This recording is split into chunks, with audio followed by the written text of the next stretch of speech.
Não. Eu queria ouvir, ministro, a sua opinião é o seguinte. O Brasil, inflação versus taxa de juros, nós temos a taxa mais perversa, que é um discurso muito bonito do mercado, mas que impõe uma dura realidade para o custo financeiro dessa dívida, que impõe ao povo brasileiro, e quem paga isso é o povo brasileiro, que se chegou aí agora em torno de 800 bilhões de reais. Eu queria ouvir sua opinião sobre isso. A inflação despencou o ano passado.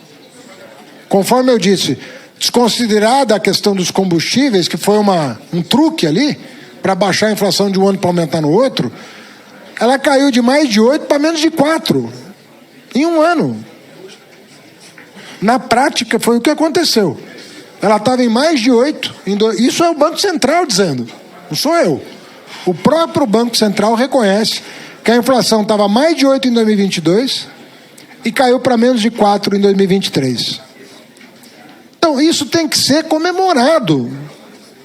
Não é outra coisa. Como uma política que deu certo, derrubou a inflação de um ano para o outro. E quando nós tomamos a decisão, que não era simples, de reonerar combustíveis, eu assegurei para o presidente da República que a gasolina ia baixar. Ela não ia subir. Ela ia baixar. E foi o que aconteceu.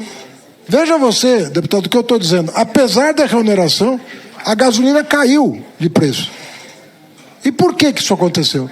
Porque você começou a ancorar as expectativas, o dólar caiu, e aí tudo se encaixou melhor. E não foi simples convencer um governo progressista a reonerar combustível numa época dramática da vida nacional, em que um golpe de Estado estava sendo preparado. Quando passa, fica tudo mais fácil. Mas quem viveu o drama da transição sabe os riscos que esse país estava correndo. E eu, de novo, estou me baseando em dados. Eu aqui não faço adjetivação. Estou falando do que todo mundo sabe. Estou falando de ideologia. Estou falando de dados concretos. E as pessoas perdem de vista o ambiente político em que essa transição aconteceu e da coragem que o presidente Lula teve de tomar as medidas necessárias. Então eu continuo acreditando que é possível harmonizar a política fiscal e monetária para o bem do Brasil. Acredito piamente que se continuar havendo um diálogo profícuo, respeitoso, com os técnicos do Tesouro, do Banco Central, em proveito de uma agenda econômica sustentável, nós todos vamos ganhar com isso. Nós todos vamos ganhar com isso. E os ruídos, esses ruídos de um mês para cá, vão desaparecer porque eles foram patrocinados. Não são reais. Tem interesse por trás disso. E nós ficamos aqui fingindo que não existe, né? A Conceição Tavares que dizia, né? As coisas se resolvem nos jantares e almoços de sexta-feira. Não acontece à luz do dia. E a verdade é o seguinte, não está acontecendo isso no Brasil. Nós estamos com a menor inflação em muitos e muitos e muitos anos. Nós vamos reconhecer o mérito da política que derrubou a inflação. E não tem quem faça a inflação cair só com taxa de juros, até porque a taxa de juros está caindo. Né? E nós estávamos trabalhando no sentido de fazer o trabalho do lado fiscal. E hoje nós vamos apresentar os primeiros resultados do nosso trabalho. Porque o ano passado foi só a aposta de que nós estamos na direção certa com a confiança do Congresso Nacional. O Congresso Nacional confiou na área econômica. Mediou, negociou, tá bem, mas confiou. O que eu peço é que essa confiança continue. É só isso. Nós vamos colher os resultados. Nós vamos colher. Daqui a pouco vão usar, eu fico com muito medo de usarem, né, a tragédia do Rio Grande do Sul, que tem que ser enfrentada, como argumento que deveria ser usado às avessas, né? Sempre quando você tem um choque de oferta, você muitas vezes é obrigado a relaxar a política monetária e não piorar a situação. Mas isso é um debate técnico que Tesouro e Banco Central têm que fazer, e eu espero maturidade dos técnicos das áreas que querem o bem do Brasil. Todos querem o bem do Brasil. Eu não estou aqui colocando dúvidas sobre a boa-fé das pessoas.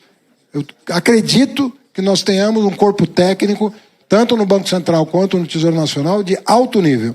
E eu confio que esse debate vai continuar acontecendo. Questão da folha. Nós não podemos atropelar o processo. Nós temos que terminar a reforma do IVA.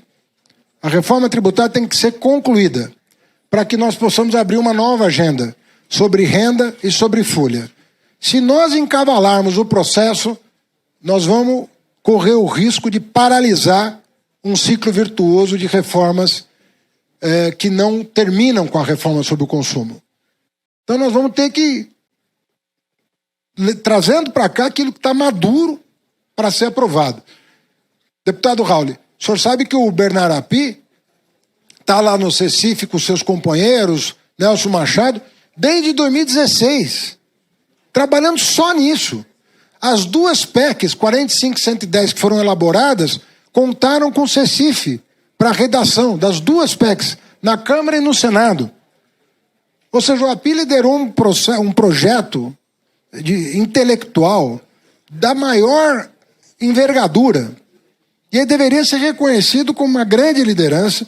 E foi um acerto do presidente Lula criar a Secretaria Extraordinária, destacada da Receita. Porque a Receita tem seu dia a dia. A Receita tem seu dia a dia que não é pequeno, que é pesado. Você vai colocar o mesmo secretário para cuidar do dia a dia e para cuidar do estrutural, não dá certo. Nós tomamos a decisão de dizer, o estrutural vai ser cuidado pelo Bernardo Api. Esse é o estrutural, com apoio da Receita, porque não pensem que a Receita ficou à parte do trabalho. Barreirinhas e equipe trabalhando intensamente com a Api. Mas quem liderava as negociações aqui era o Bernardo Api. Por isso que a coisa funcionou. E vai continuar funcionando. Porque a Fazenda é um back-office do Congresso Nacional para a reforma tributária. Nós estamos lá com uma equipe toda para atender o Congresso. Para atender o Congresso. E essa parceria está funcionando. Então a folha e a renda, nós não podemos... Nós temos que ir depois. Vai vir.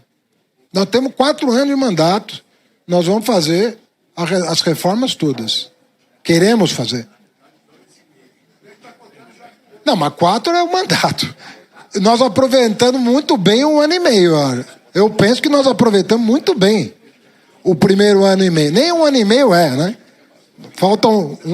Ainda falta um pouquinho para 1 ano e meio. Mas eu diria sem dúvida que foi 1 ano e meio de muita produção aqui pelo Congresso Nacional. Devedor contumaz. O relator é o nosso amigo Danilo Forte, né? Se eu não me engano. E ele está negociando os termos do devedor contumaz. Mas é fundamental nós termos uma lei que puna o sonegador contumaz. Porque a sonegação é que faz a alíquota do imposto subir. Não tenham dúvidas. Se nós temos um compromisso de manter a carga tributária, o que vai fazer a alíquota cair é a ampliação da base. E, infelizmente, as pessoas falam, a alíquota de IVA vai ser a maior. Não se a sonegação for a menor.